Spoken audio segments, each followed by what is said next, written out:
Hey everyone, we are at book 56, The Wakefields Strike It Rich. And I'm actually not going to be snarking on this book too much because I thought it was a really well done book. It's probably the best written book of the series, so not sure what that says about the series. But I thought this book was very well organized, very well written. It has a basic overarching story, 3 related subplots that are clearly tied to it, and in each of the 3 subplots, the characters learn a lesson. So let's start with the cover. Stephen looks like he's about 2 years away from being a middle-aged accountant. I think Jessica looks really pretty in this one, even if we are looking straight up her nose. And Elizabeth looks like herself. What's super funny is this money they seem to be flinging around. It appears to be singles, so that's kind of funny. So the overarching story here is that Great Aunt Helen is coming to visit, and she's been mentioned a couple times. Don't know if she's from mom or dad's side. Don't know where she normally lives, but hey, she's coming to visit. And normally she would like to bring a gift for the children, but she said this time they're getting older. She doesn't know what to buy them, so she gives them each $100 cash. You would have thought it was $10,000 the way these kids are acting. I looked at the inflation calculator. It's equivalent to $211. So that's definitely good money. And the kids spend their money in very typical ways. So I'll just go left to right. Jessica spends her money spoiling her friends. So it started that one day all the unicorns were at Casey's and she was annoyed because she didn't have $2 for ice cream, and she says, oh, well, if I ever got rich, I would be nice to my friends. And Lila really cautions her and says, you might want to double think, where's your money going? And Lila's actually pretty nice and pretty mature about it. But Jessica has to prove that she's better with money than Lila, and she's a better friend. So every time the unicorns go to the mall, she winds up buying crap, basically, for her friends. She buys a little bracelet for one. She buys a poster for another. She treats them all to ice cream twice. And Lila figures out that, hey, you don't have any money anymore, do you? And Jessica's pretty nasty about it. But Lila's genuinely nice here, and she's kind of concerned that Jessica has frittered away her money and her friends basically have nothing to show for it. But she is able to save $15 for herself. Let's jump to Elizabeth. She, of course, uses the money to buy a new book, and I support this idea fully. It's the new Amanda Howard book, and coincidentally, Amanda is going to be at the bookstore the next day signing these books. So Elizabeth's really happy about that. Again, I love this use of the money. Her book, though, is $22, which in current money would be $46. And I'm thinking this is maybe like a 300-page sort of mystery. I don't think I would pay $46 for it, but I don't know, I might. And she also buys a camera. So then Elizabeth goes a little bit towards Jessica territory, and she convinces herself that the aunt is in hiding because she has witnessed a crime, and really it's just about a car accident. And then Stephen he definitely spends his money the worst way.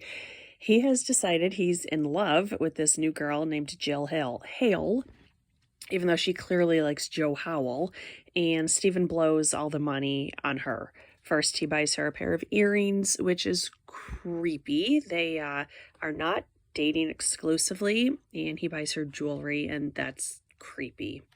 And then he takes her to a really nice dinner, and rather than have the parents drive, he insists on paying for a taxi, which waste of money there. And then he brings her flowers, and of course he runs out of money at the restaurant. And poor Stephen, she clearly does not like him, and he is so embarrassed he has to ask her to loan him a couple bucks. And I'm mad at her for just being so nasty about it. It's like, why isn't she offering to meet him there, or why isn't she offering to pay for her own food? I don't really like her as a character.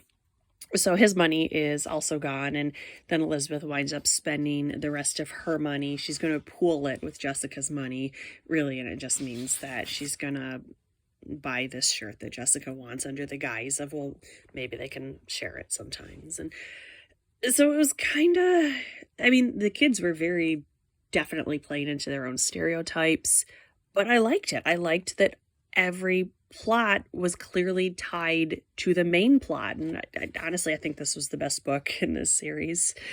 So a couple things I want to read. The first is from page 32. Let me turn to it here. The next book is called Big Brothers in Love, and it's about Stephen and some other girl. I don't know who she is, Carla or Kara or something. So on 32, Elizabeth and Amy see Stephen at the mall, and I think Amy is so funny here. Stephen jumped and turned around. "What are you doing here?" "Shopping, just like you," Elizabeth said. "So, are you going to buy some jewelry with your $100? "No," Stephen said. "I'm, meeting someone here." "Picking out an engagement ring?" Amy asked. She pointed to a large diamond ring in the display case. "I think that one's pretty nice." Stephen frowned at her. "Don't you have somewhere else to go?" "Not really," Amy said. And I thought that was just funny. So often they make these kids act ages beyond their actual biological age, and I always think it's funny when they actually act their normal age.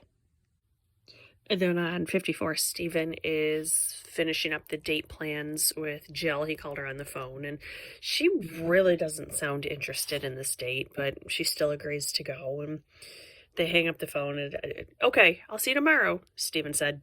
"Don't forget about Friday night." And I don't like that.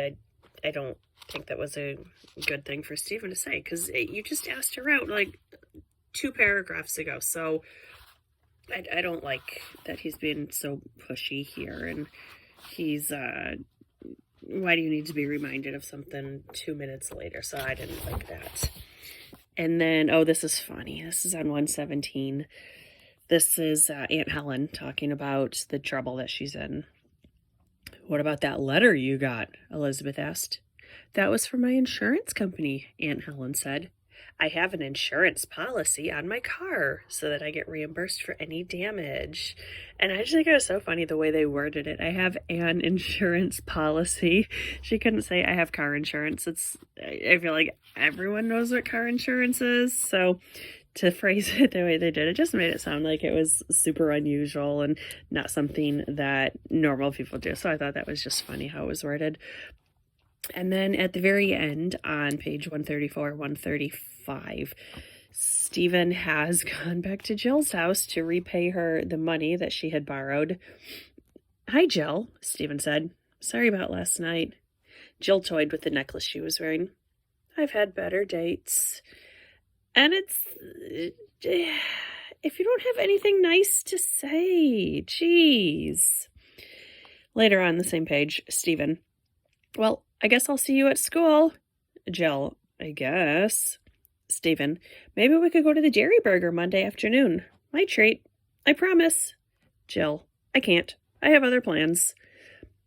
And I don't like her. He's not great either. He's trying too hard, being desperate, and no one likes that.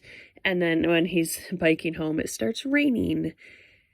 He didn't think things could get much worse. The only girl he had ever really liked didn't want to have anything to do with him. He had to convince Jill that he wasn't a total creep and that they belonged together. And Stephen, that's a really good way to cement her idea that you are a total creep. She's clearly not interested. Let it go. Quit being so weird and desperate, and don't try and force it. That's creepy. So the next book is Big Brothers in Love. It's not about Jill. It's that other girl, Kara, I don't know who she is, but I'm sure it'll be full of shenanigans. And this one was actually like the most believable book of the series, and I really liked it. So if you were waffling on any of the books or considering getting started on the series, this is a really good place to start. So this was book 56, The Wakefields Strike It Rich. Now they can buy anything, except we see that's clearly not true. So thanks for watching. Bye.